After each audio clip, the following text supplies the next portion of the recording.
AP PCC chief గా బాధ్యతలు చేపట్టిన షర్మిల రాష్ట్రంలో కాంగ్రెస్ పార్టీకి పూర్వ వైభవం తీసుకొచ్చే దిశగా వడివడిగా అడుగులు వేస్తున్నారు.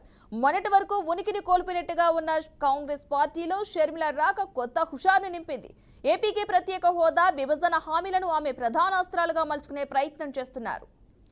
ఢిల్లీలో ఎన్సీపీ అధినేత, రాజకీయ కురువృద్ధుడు శరద్ పవార్ ను ఆమె కలిశారు. ప్రత్యేక హోదా, విభజన హామీలపై తాము చేస్తున్న పోరాటానికి మద్దతు ఇవ్వాలని పవార్ ను కోరారు. పార్లమెంటులో ప్రత్యేక హోదా అంశాన్ని లేవనెత్తాలని విన్నవించారు. షర్మిల విన్నపం పట్ల పవార్ సానుకూలంగా స్పందించారు. పార్లమెంటులో ఈ విషయంపై మాట్లాడతానని హామీ ఇచ్చారు. శరద్ పవార్ గారిని కలవడం జరిగింది.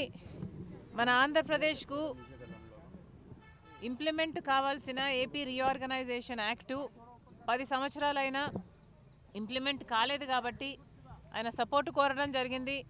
ఫ్లోర్ ఆఫ్ ద హౌస్లో మాట్లాడమని అడగడం జరిగింది. ఆయన చేతనైనంత సంపూర్ణంగా సపోర్ట్ చేస్తానని మాట్లాడతానని మాటిచ్చారమ్మా. Thank you.